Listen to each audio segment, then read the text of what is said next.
you have questions about kind of your specific needs. And I believe Meghan has planned kind of a robust Q&A session at the end of this presentation too. But I will let her speak to all of that. So welcome, Meghan, and I will turn the mic over to you. Thank you so much, Carly, and it's great to be here today. Carly and I have been trying to get this on the calendar for a number of months now, so it's great to be in front of the River Network audience. As you said, I work for Alliant Insurance. I oversee the Conservation Insurance Program. The program itself, we are focused 100% on conservation 501c3 organizations. So that is all that I do. Conservation nonprofits. We work with a number of watershed councils. We work with many of the River Network members and the River Network themselves. We also work with other types of conservation organizations. So if you're not, if you feel like you don't fit in one particular box or another, as long as you are a conservation nonprofit, that is something that is our specialty. And we work all over the country. So this presentation is more of a general insurance basics 101 type of a presentation. I realize that everybody is going to have a unique set of circumstances depending on geography or depending on programming within your organization. I will keep this pretty general. However, like Carly said, we're going to do a live Q&A for about 20 minutes at the end of the presentation. So please do feel free to get as granular as you need to with your questions. And with that, I will jump right in here. Okay, so when we are talking about insurance, I know insurance can be extremely overwhelming. I'm probably the only person, I think, I guess I can't say for sure, but that's on today that really deals with insurance 100% of their day. We are very well aware that most of our clients and most people that work for nonprofits and conservation nonprofits in particular, I tend to find you're not necessarily focused 100% of your day on risk management. It doesn't mean it's not important. It just means that you're wearing so many hats. I know a lot of organizations are understaffed. You can always use more staff, more money. And this just isn't always necessarily top of the pile on your desk. It doesn't help that insurance can be so overwhelming. There are so many different kinds of coverages. And it's, I know, very difficult sometimes to try to parcel out which type of coverage works for your organization. What do you really need versus what's kind of nice to have? And then you throw into the mix things like grant requirements and contractual obligations, and it just can get very complex. So here, this slide is a list of some of the insurance coverages that are available. I certainly don't think that all of these apply to all organizations, and most of them honestly probably don't. So when you are thinking about insurance, whether it's a committee on the board, whether it's the board as a whole, maybe you have an executive staff committee that's dedicated to the insurance piece. It's important to understand how to think about insurance and to try to shape your decision making based on this set of parameters. First of all, insurance is really just a financial tool. I know sometimes we think about it as something that we have to have because of a contract, or something that maybe we want to have because we are doing a particular event or a program. But really, when it comes down to it, insurance is really just a contract between your organization and the insurance company that transfers risk away from your organization to that insurance company. So you essentially are paying premium, you're paying the insurance company to respond financially if something bad happens to your organization. And when I say something bad that happens, there are a couple of different categories within that. So we drill down into property versus casualty. Property coverages, these are the coverages that repair or replace physical objects. So when you think about physical damage to buildings or physical damage to mobile equipment or items that you own, it could also be theft of those items. Those are called property coverages. We also have casualty coverage, and you'll more often hear it referred to as liability coverage. This is the coverage that responds typically if you have a lawsuit. So this is what responds and provides defense, meaning it provides your attorney, and then will also pay damages if ultimately you are found liable for whatever it is that your organization is being accused of. And again, insurance transfers the risk back to the insurance company for either property or casualty or both. So when you're having these conversations with your board or whoever the executive committee is that's making the insurance decisions, the first thing you want to do really is identify your risks. What do you have going on in your organization that could potentially go wrong? That could be, you could think about it from, maybe a weather perspective. If you live in certain parts of the country, are you prone to hurricanes or tornadoes or wildfires?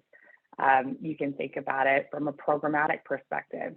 Do you have particular programs that you're worried that somebody could get hurt or property could be damaged or something else could go wrong? Try to brainstorm through those things. From there, then go through your brainstorming list and then determine the likelihood of each of those things happening. Some could be very, very likely. If you're in an area where you get a lot of thunderstorms, you could have roof damage to your building, for example. That's fairly likely to maybe happen.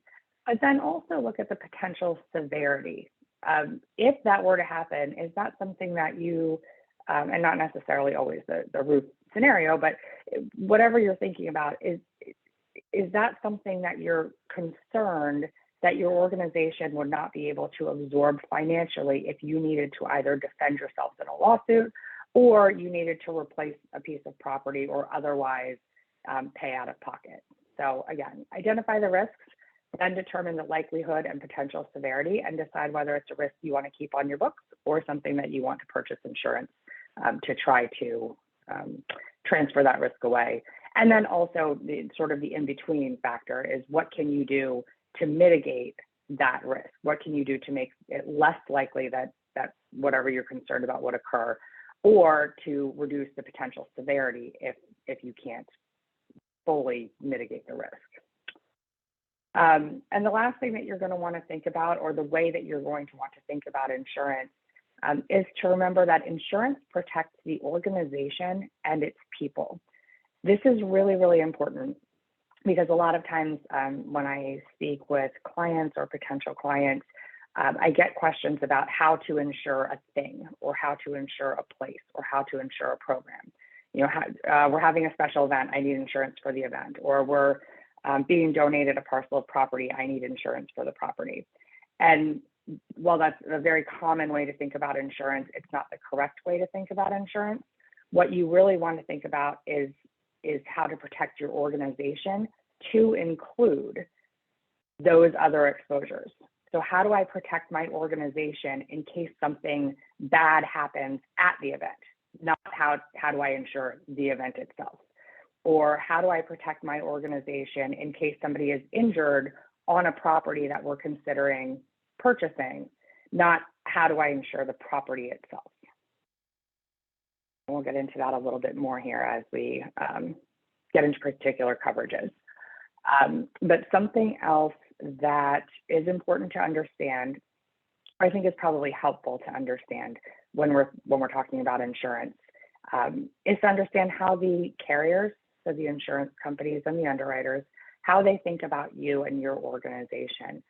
And there's a couple of different things here. So when I present a submission, so an application to an insurance underwriter, what they're going to do first is they're going to do what we call qualify the risk being your organization. And the way that they do that, they decide, is this a class of business that they are comfortable writing, that they are allowed to write within their guidelines? Not every insurance company is able to or wants to write every single type of organization that's out there. So an organization or an insurance carrier, for example, who might be very comfortable with small retail business may not be comfortable with conservation nonprofits. And an organization or carrier that's comfortable with conservation nonprofits may not be comfortable with like an auto dealership, and so on and so on and so on. So first thing, they qualify their risk. Are you a class of business that they will right, just off the top? And then from there, do you meet their underwriting guidelines? If they say, okay, yes, we do write conservation nonprofits, they then look to your application and to the details that your broker or your agent gives to them, the underwriters, to find out if you then continue on a more detailed level to meet their expectations for what they, the underwriter, consider to be a good risk. So they're going to review your operations, they're going to review your programs, your safety and loss control mechanisms sometimes, and they will review your prior loss experience. So have you had any claims? And if so, how large were they, and what have you done since then to hopefully reduce the chance that you have another similar claim in the future. From there, if they decide that you do fit their appetite and they would like to offer a quote, they're going to do what's called quantify the risk. So they're going to look at your scope. They're going to look at what we call rateable exposures, and this will be different for every insurance company. But some things you might see are number of members or acreage. Sometimes you'll see revenue or sales, square footage of buildings. There's a whole list, and some things will apply to your organization and other things won't. But really what the underwriter is doing is saying, okay, we do want to offer a quote. Now let's see how large this organization is for the things that we will charge for. They apply a rate to whatever they decide that rateable exposure is, and that's how they come up with your premium. It should be noted, most carriers do have a minimum premium.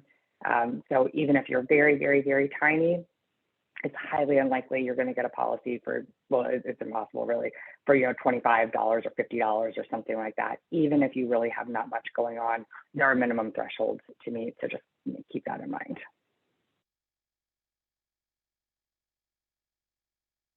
Okay, so I'm just going to cover this one right up front because I know that this is probably top of mind for a lot of you. And we are going to get into specific types of coverage here after this slide. River network members ask, again, probably top of mind, what about coverage for on-water activities? So as we go through the next slides after this, here are the things that we're going to keep in mind, and here's how we think about your coverage for on-water activities.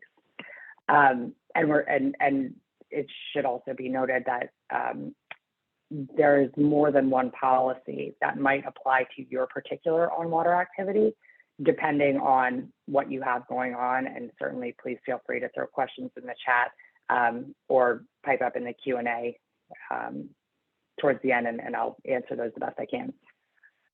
When we are thinking about the on-water activities, or really any activity for that matter, again, remember the importance of thinking holistically. So we don't think, or we don't want to think, do we have coverage for the activity? We want to think, do we have coverage for our organization that includes the activity?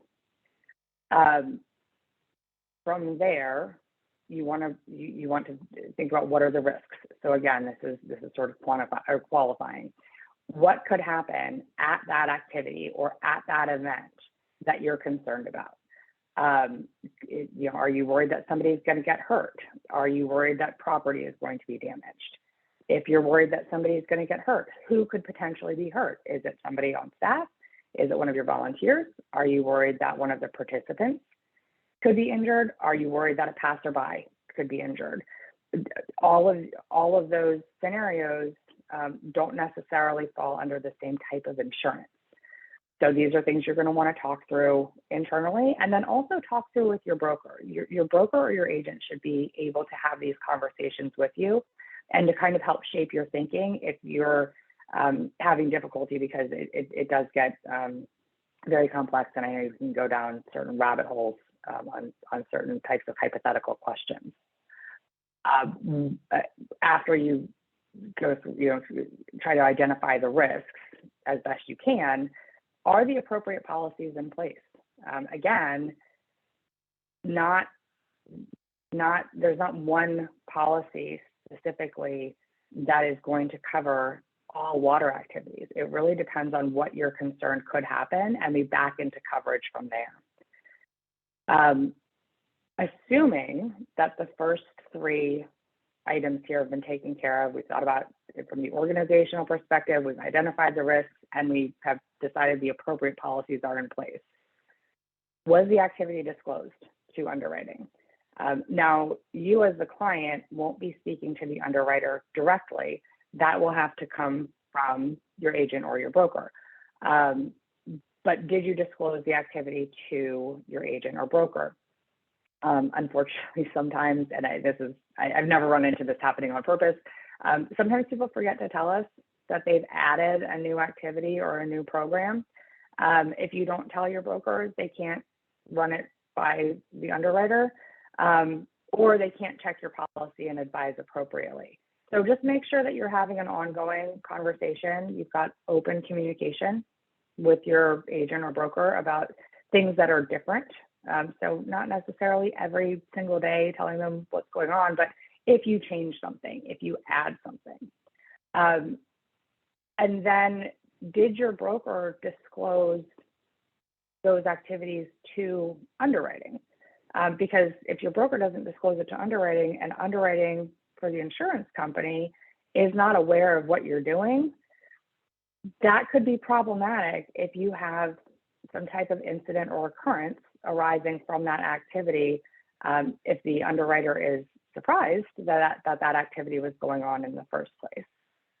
That doesn't necessarily mean no coverage, but it's a situation you want to avoid. You want all of your cards on the table. And finally, is there an exclusion on your policy? This is probably the most obvious, but if you are, let's say, doing canoe and kayak tours on your local in your local watershed, and you have an exclusion on your general liability policy for watercraft, then you don't have coverage. So that's something else you want to look at when you are reviewing policies. And bring your broker into this. This is their job. So you get them to take a look, but you're not just looking at your coverage limits and your premium. You want to see what is being taken back out of that coverage, what's being excluded, and conversely, what is potentially being endorsed onto the policy. So sometimes we've coverage endorsements or coverage enhancements that are adding additional coverage onto the basic policy form, and your broker should be able to point those out to you.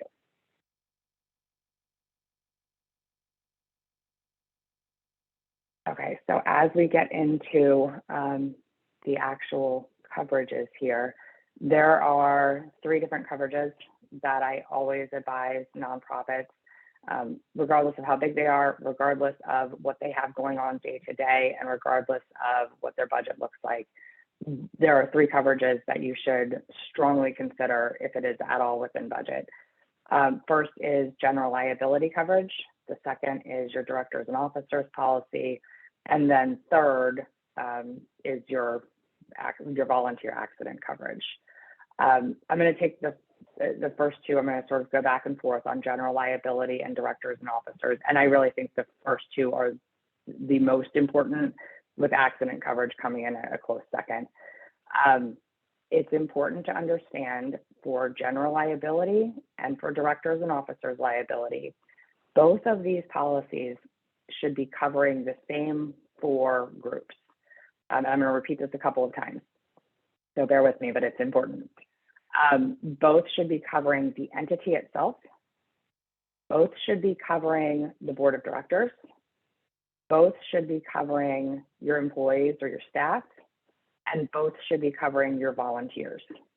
Now, it may not be written out that way in your policy. Sometimes it won't say directors and officers because they'll consider that'll be covered under volunteers some way, shape, or form. But the way to think about it, the entity, your board, your staff, and your volunteers should be covered by both of these policies.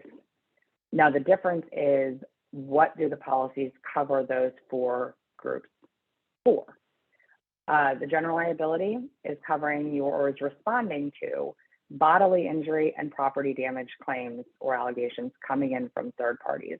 So somebody outside of your organization that accuses your organization or somebody within it of causing bodily injury to them, the third party, this is where your general liability steps up. Similarly, if somebody says, hey, your organization is responsible for damage to my property, general liability. But most often we really see the bodily injury allegations rather than the property damage, although it really could respond to both. So these are things like somebody becoming injured at one of your events. This is one of your, and I say somebody, I should be more specific. This is a third party that's injured at one of your events. So a member of the public, for example, who is attending an event or who is participating in a tour or something of that nature.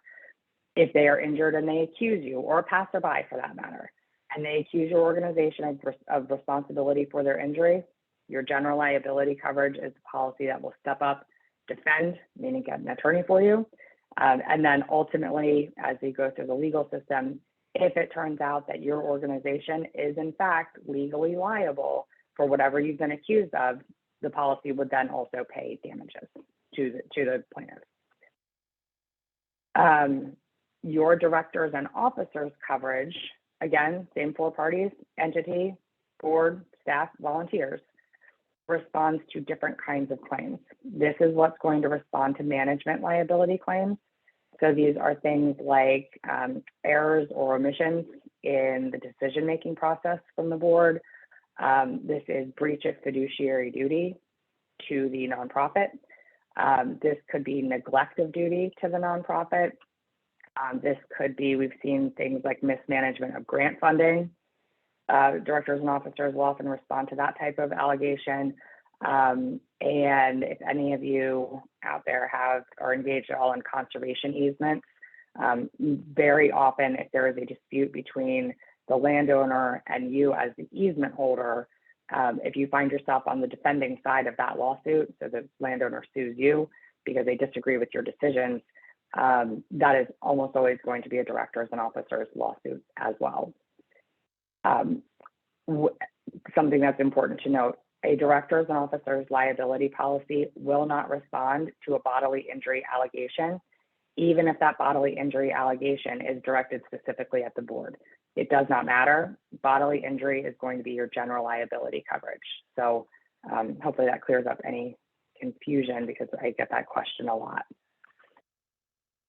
Megan, can I just chime in here with a Sure. I think it's a clarifying question from Tally. She's asking, does general liability cover a volunteer injured at an event? It does not, and I'm going to get into accident coverage here in a minute, but that's a good question. So your general liability coverage, well, when we think about volunteers and volunteer injury, when I get the question, is my volunteer covered? There's two sides of that. One is if the volunteer causes the injury involved or the injury that we're talking about. The second is if your volunteer sustains an injury during the course of volunteering. If your volunteer is accused of causing injury to somebody, let's say they're leading the hike or they're leading the tour, and they're accused of being responsible for injury to a third party, the general liability policy will defend your volunteer. So we'll provide them an attorney and we'll defend through the courts. If your volunteer sustains injury, really what should step up first is your accident coverage. So I guess we'll just hop over to that here for a second, which is the third coverage on this list. Volunteer accident coverage is my third recommended, like, must-have coverage. This is what should step up and respond first to volunteer injury. And we'll get into workers' compensation also in case you have staff, and that's sort of a similar conversation. But if you have a volunteer that's injured, the reason accident coverage is so important is because technically your volunteer can sue you and say that you, the nonprofit, are responsible for their injury. So, maybe they're going to say that you didn't properly warn them about the terrain that you were sending them out to, or you didn't provide proper equipment, or any number of things. Depending on what general liability policy you have, first of all, your general liability policy may decline to defend that case because they may have what's called an insured versus insured exclusion, and may not respond to an allegation coming from a volunteer against the organization. Now, that's not how my program works. It's not how Conservanation works, but that is relatively common in the insurance marketplace, that general liability will not protect you if a volunteer sues you. Our policy in Conservanation will, however, do you really want to get into a situation where your volunteer who's injured while they're helping you has to sue you in order to be made whole financially for whatever injury they suffered? Probably not. Now, if it's something really catastrophic, that's probably going to happen anyway, and and hopefully, knock on wood, that doesn't happen to anybody. But if it's really catastrophic, you're just going to have to go through that process. But for something smaller, somebody gets cut and needs some stitches, somebody twists an ankle and needs an X-ray, sort of your more common injuries, the accident coverage is extremely important because it can help prevent a lawsuit situation while still making the volunteer whole. The accident coverage is not going to have the same limits as general liability. So your general liability coverage is likely going to have, for example, $1 million per occurrence. The accident coverage will not have that limit, but what it does is there is no liability hurdle. So the injured party, your injured volunteer, does not have to prove that your organization was actually liable for their injury in order to be paid. They just have to have been volunteering at the time. What the accident coverage does, it's typically excess coverage, and will drop down and pay their out-of-pocket expenses. So if somebody again, we'll use the laceration example. Somebody cuts their arm, they need some stitches. That person's individual health insurance will step up and will pay whatever bills it normally would pay. So, whatever the behind the scenes sort of larger hospital bills are, that's still left to their personal health insurance. The accident coverage will pay their out-of-pocket expenses. So any of those co-pays, deductibles, any of the out-of-pocket things, that's where your accident coverage comes in. It makes your volunteer whole without having to go through the legal process of who was actually responsible. So hopefully that clears some of that up. I'm going to hop back really quickly on the directors and officers before we jump into other coverages, because one other coverage that I wanted to mention on the D&O policy is you should always be carrying employment practices coverage. The employment practices is extremely poorly named. Often people think that if you don't have employees, you don't need the coverage, and it's just simply not true. Employment practices responds to allegations of sexual harassment, other types of harassment, discrimination, wrongful termination, retaliation, any of those claims that come against your organization or your board or people within your organization. The employment practices coverage responds. Now, those claims can come from staff, of course, wrongful termination, staff. But those types of claims are certainly not limited to employees, so they can come from volunteers. You can have harassment claims from donors. You can have claims from members of the public who attend an event. You can have, we've even seen claims from members of organizations that our clients have partnered with that have had sexual harassment claims, for example. So just because you're all volunteer does not mean you should be skipping out on the employment practices coverage.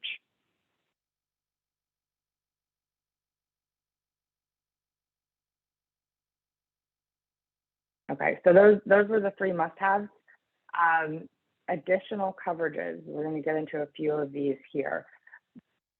Before we jump in, I think it is important to note these will not apply to everybody. These coverages moving forward that we'll talk about, and there's probably 3 different slides, I think, really depend on, first of all, what you have going on as an organization. So some of these won't apply to your organization because you just don't have whatever it is that we're talking about. Others are going to be more of a of a board decision, depending on the risk tolerance of your board or your executive staff or whoever's making these decisions, or it could be budget decisions. So that these are sort of really just depends, of course, the nature of what I do for a living. If you can swing it, I always think that insurance coverage is very important, but very much understand that that's just not always the case, and sometimes you need to prioritize. Again, get your broker involved and have them help you go through that prioritization process so that you're getting a second opinion and it's not just an internal conversation. So the first one here is your special event coverage. Special event coverage, this is really just general liability that's going to protect your organization when you have a special event. Now, for my program, Conserve a Nation, our general liability coverage automatically includes coverage for special events up to 1,000 attendees. So relatively, larger events. That's not true of every general liability policy. So some of you may have general liability coverage that does not automatically include special events, and you have to go out and get separate coverage every time you have an event. If that's the case, well, and everybody should ask their insurance representative anyway, you're going to want to know what qualifies as a special event. I mean, sometimes the insurance company is going to consider, you've got, let's say, kayak tours or group canoe outings that you do, every other week in the summer. And to you, that's just normal course of operations, but your insurance company may consider it a special event. So if you have things like that, ask your broker, make sure you're covered. And if you are having to purchase a separate special event policy every time you're doing anything, it may be time to ask them to look for different coverage. Watercraft coverage, there's two sides of a watercraft policy depending on what type of watercraft you might have. And we sort of differentiate in the insurance industry between canoes, kayaks, rowboats, and self-powered smaller vessels, and then larger boats. There's two different things in a watercraft policy. First, you've got the hull coverage, so that's the coverage for physical damage to your boat or your watercraft, versus what's called protection and indemnity. You'll hear it called P&I. That's simply the liability side of the policy, and that's if you cause damage to somebody else. Again, in the Conserve a Nation program for smaller watercraft, anything under 25 feet, we have automatic liability coverage. So you wouldn't necessarily need a separate policy. If you have a larger vessel or you also need that hull protection, you may need to go get a separate policy. But again, something to talk to your broker about. And I will say that most general liability policies have an exclusion for watercraft. So something to check just in case.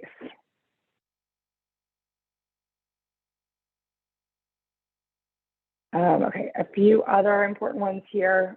Property coverage, if you have buildings, if you have contents within those buildings, mobile equipment, even canoes and kayaks can be considered mobile equipment depending on how your coverage is structured. If you need physical damage coverage for things that you own, that's property coverage. You may or may not need it. Really just depends on the organization. Workers' compensation, most people are familiar with. This is what pays the medical expenses and lost wages for your staff member who is injured on the job. Something I always do like to point out though with workers' comp is that every state has different laws, different thresholds for when you are required to have workers' compensation. I'll just speak from, I'm in Virginia. Virginia you are not required to have workers' comp until you have 3 employees. Other states like California, as soon as you have 1 part-time employee, you have to carry workers' comp. Everybody has a different set of guidelines depending on your state. However, my recommendation is that regardless of the guidelines, if you have a paid employee, if you have an independent contractor that is really acting as an employee, we see that with smaller nonprofits, you have an independent, a 1099, executive director, something like that.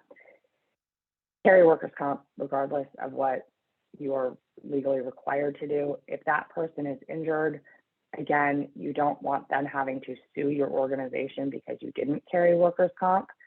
And a lot of times the pushback that I get is, well, that person's partner has health insurance through their company, so they're covered on that health insurance and they wouldn't need workers' comp. That may work, or depending on how strict somebody in that hospital is or how strict somebody on the other end of that insurance coverage is, if they start asking questions about how the person was injured and they decide that they want to make a case out of it, and that person was injured at work, it is possible, and this will not always happen, but it is possible that the health insurance coverage could deny certain parts of the claim because they'll say that's a workers' comp claim and that's not our responsibility. So just be really, really careful if you're relying on that. Okay, so auto coverage. If you own autos, obviously you need to have auto coverage, and I mean autos owned by the organization. If you don't have autos owned by the organization, presumably your staff and volunteers are driving their own vehicles, very, very common. And we recommend what's called hired and non-owned auto liability. In our conservation program, we automatically include this with the general liability package. And it simply protects the organization if one of your staff members causes an auto accident while they're running an errand or doing other work for the organization. I'm mindful of the time here. Okay, so umbrella liability, this just adds additional limits to whatever other coverage you have. So for example, if you have a $1 million general liability policy and you have a $1 million auto liability policy, you can purchase a $2 million, again, for example, umbrella policy that's going to add limits to both of those underlying coverages, essentially giving you $3 million in case of any one general liability claim or $3 million in case of an auto claim. So it's just a way to buy up limits. Cyber coverage, there's a couple of things in here. This is something that we didn't really used to talk to our nonprofits about too much. Post-COVID, that's not the case. Prior to COVID, mostly what the insurance industry was seeing in terms of claims were your data breach claims, sort of your more traditional, somebody hacks the system and tries to get credit cards or social security numbers, things like that. And smaller or mid-sized nonprofits were just not a huge target. Post-COVID, the types of claims we're seeing as an industry have really changed. And we are seeing much more on the ransomware side and social engineering fraud. So like those phishing schemes, somebody impersonates a legitimate vendor or impersonates maybe somebody on your board and tricks somebody in your organization into wiring money out where they think that they're following legitimate instructions and they're not. Unfortunately, we are seeing quite a few of those actual claims where that has happened that we're covering. And I'm sure there are people that are watching this right now that are thinking, oh yeah, you know, they try to get us, you know, every couple of months or so we get a notification, and luckily I've not had a claim to date, but that's out there. Abuse liability. This is also important, particularly if you are running programs for kids. Sexual abuse or molestation injury is almost always going to be, I mean, 99.999% of the time, is going to be excluded from your general liability coverage. So where we talk about general liability responding to bodily injury, that will not be sexual abuse. If you're running programs for kids, this is the one that you're going to want to talk to your broker about. Okay, and then this is the last slide, pollution. I bring this up because we have organizations who do invasive species removal. That's where we typically see pollution coverage for our conservation groups. And I don't mean when you're doing removal by hand, but if you're using any kind of herbicide, pesticide, even if, you know, a little backpack spraying, you may have a pollution issue. And if you damage property or if you cause an injury, if somebody gets sick, because of that herbicide, pesticide, that won't be covered by your general liability, and you need to talk to somebody potentially about pollution coverage. Crime coverage, this is employee or volunteer theft. If somebody is embezzling or otherwise stealing from your organization, there's coverage available. Unfortunately, we do see those claims from time to time. And fiduciary liability, I throw this in here for any organization who is offering retirement benefits to their staff. You should talk to your broker about fiduciary liability to make sure that the people in charge of those decisions are protected. So that wraps it up for the Insurance 101 for Insurance Basics presentation. I'm going to open it up to questions here in a second, but also any that we don't get to today, please feel free to reach out. My information is here on the side. I'm happy to answer any questions and go through any hypothetical scenarios with you, so please feel free. Carly, I'm going to turn it over to you to throw questions my way. Yeah, thanks so much, Megan. This was great. I do want to make sure that we cover some of the questions from the chat just before we open it up to the group. But earlier on, Larissa was asking, sometimes she hears the phrase self-insured for nonprofits or community groups. And she's asking, what does that term mean and what are the implications? Yeah, so the way that term is used is typically not correct. So a lot of times with smaller organizations, I will hear that they're going to, that the board or the committee has decided to quote unquote self-insure a particular risk. And what they typically mean by self-insure is they're choosing not to purchase insurance because they've decided that they're going to retain the risk.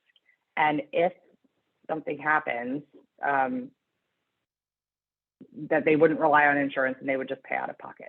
So an example, a small example might be you have a particular piece of property, you've got a small shed on the property, the shed would cost $10,000 to rebuild or repair if there were a tornado or a fire. The organization decides not to purchase insurance for that structure, and they decide, quote unquote, we're going to self-insure this. We will just pay out of pocket if we need to. That's fine. That's certainly a business decision that can be made, and you don't have to insure everything. That's up to you. That is actually just not insuring something, though. What self-insurance truly means is you can set up, and this is typically with much larger organizations, you can set up certain self-insurance funds. So you have an entire fund set aside that you use to pay certain types of claims if things happen. So we see self-insurance with organizations that have like fleet auto, for example, and they might self-insure up to the first $250,000 in claims. So they're not putting in an insurance claim for every tiny little fender bender, but once they've paid their own $250,000, then it goes to the insurance company. So that's very basic in general. What true self-insurance is, where you set up an actual program or a fund, usually people just mean we're not going to purchase insurance coverage. Awesome, thank you. And the rest of the questions here are from Tally, and I noticed you came onto video. Do you want to speak to any of these, Tally, or do you want me to run through?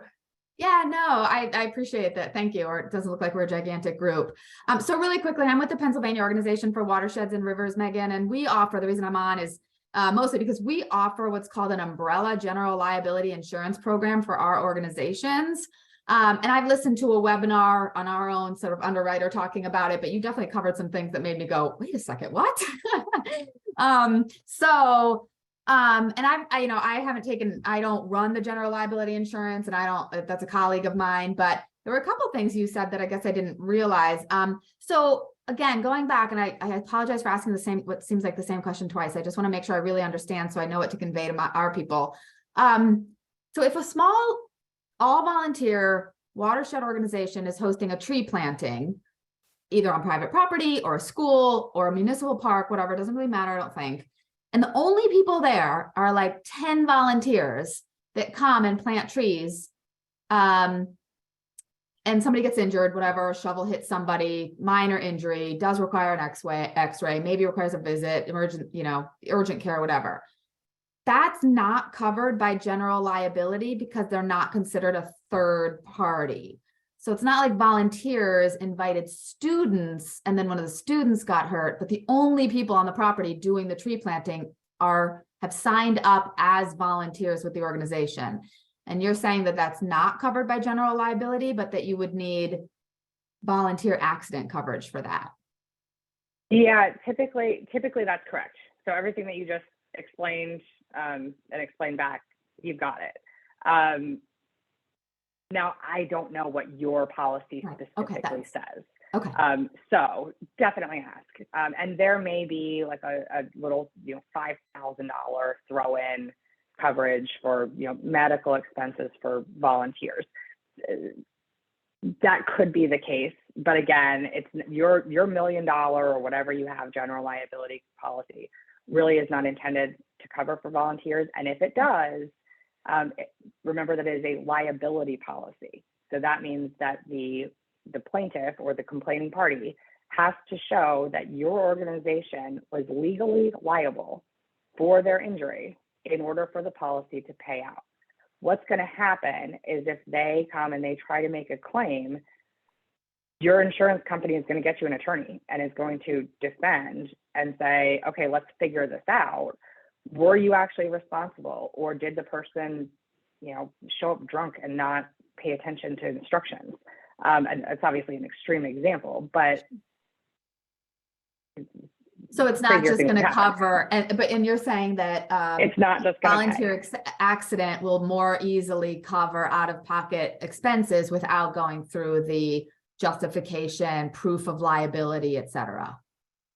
Correct. Yeah, but an accident policy is designed to do exactly that. There is no liability hurdle.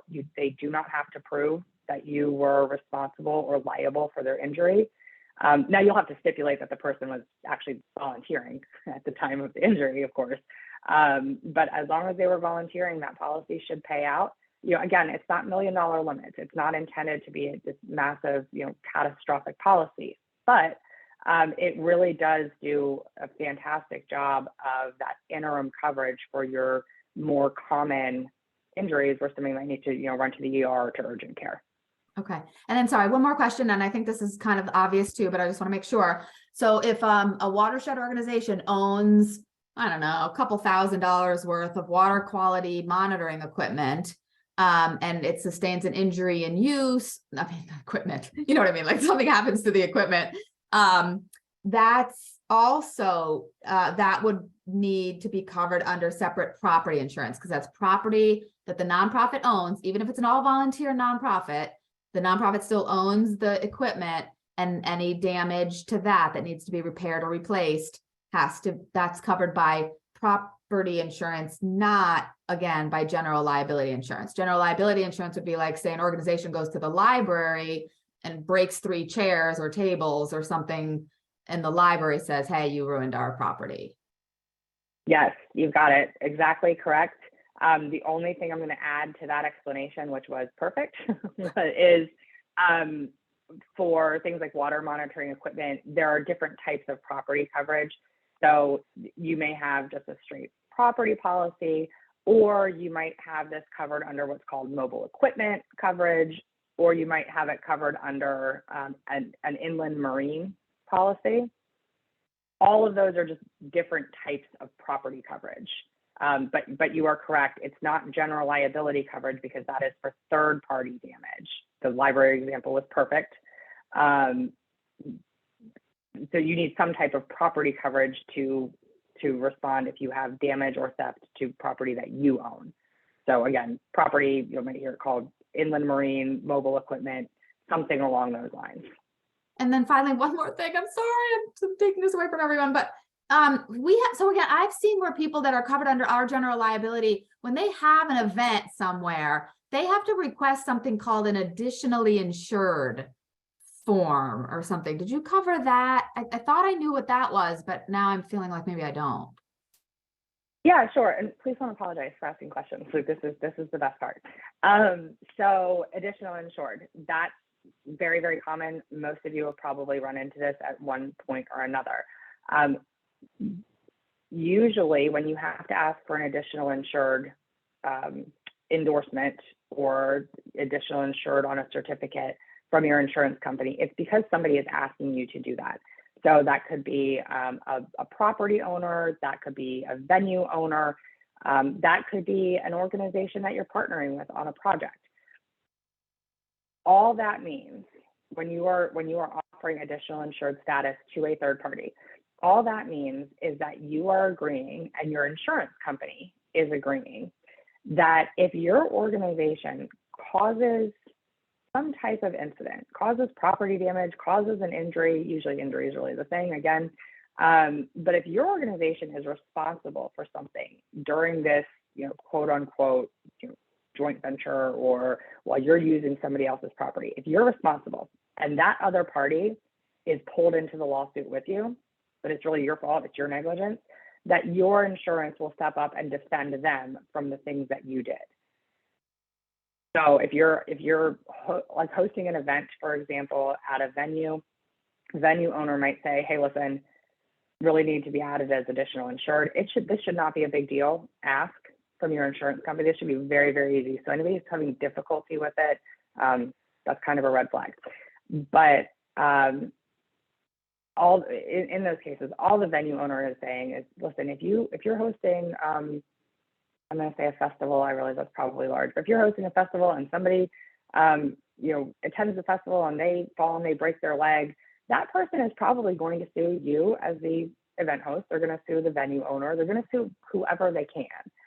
And if it's your fault because it's your event and you left, trash scattered around and that's what they tripped on, that's not the venue owner's problem, that's yours. But if they get pulled in, they want to make sure that your negligence does not ultimately financially affect them and that you're taking responsibility. Thank you. That was perfect. Thank you.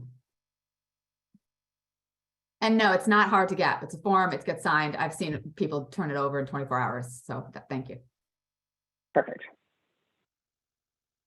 Awesome. Well, we probably have time for one, maybe two more questions, but there's one from Martin in the chat here that says, do you have any advice about signed waivers?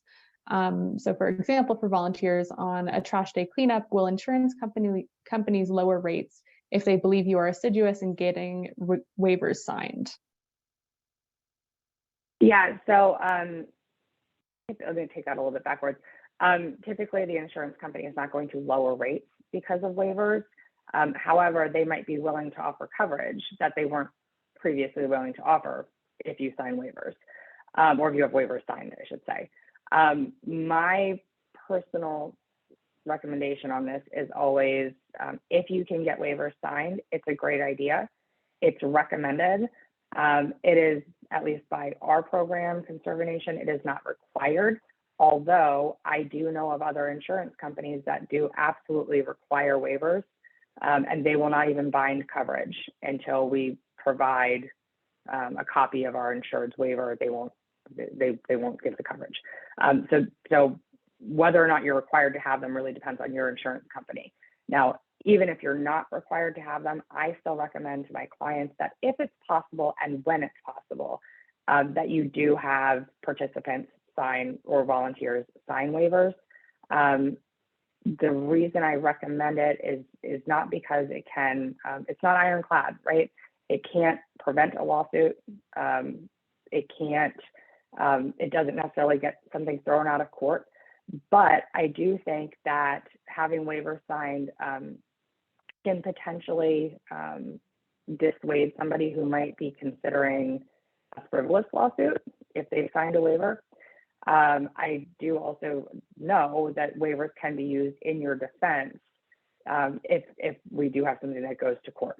So it can't necessarily prevent the suit. It is not ironclad, but it is always, better to have something than nothing if possible. That said, I'll throw in the caveat. I know that sometimes you might have somebody who refuses to sign a waiver, okay. Or it just may not be feasible with whatever you're doing or with, how often you're having a particular program or event. So if you can, it's a good idea.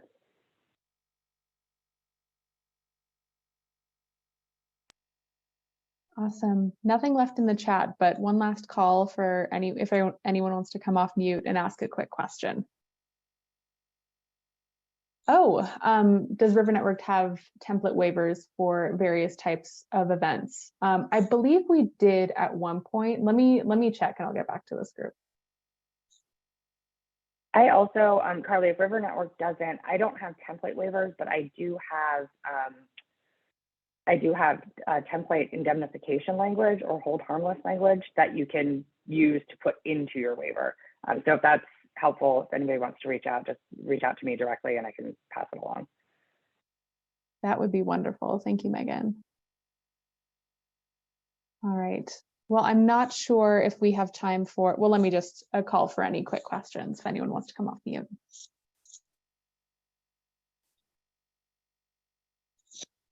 Okay. Okay, thank you all very much for being here, especially Megan. Thank you for all this great information. I will be sending this around, the presentation, the recording, this afternoon if you want to revisit some of this information, and also that will include Megan's information if you want to reach out to her directly with any questions. But thank you so much, everyone, for being here today, and have a wonderful rest of your day. Thanks, everyone. Thanks, everybody.